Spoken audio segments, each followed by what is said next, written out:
Hey, what's good everybody? Welcome back to our YouTube channel mahagurus.com. So in this tutorial, we would learn how can we unhide the rows in Microsoft Excel. So I would suggest you guys to please follow each and every steps as I say. So without wasting any time, let's get started. So guys, in our previous video, we learned how can we hide the rows in Microsoft Excel. So let's suppose this is a row number 5 which is hidden. So to hide it, what we would do is we just select and press Ctrl plus 9. So as you can see, row number 5 is hidden.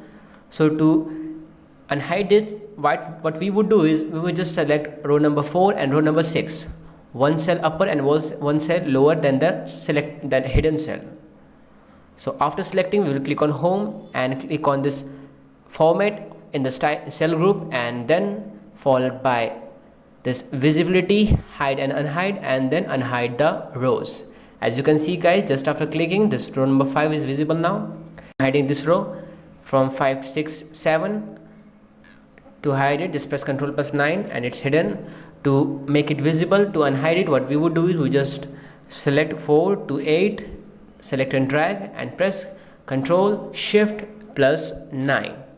As you can see guys, the changes. So that's all for today guys. Thank you. If you really like the content, then please like the video and click subscribe to see more videos like this. And don't forget to share this video with others. You can find the link to complete basics to advanced Excel tutorial in the description below, or you can visit mahagurus.com to see lots of other software courses. Thank you.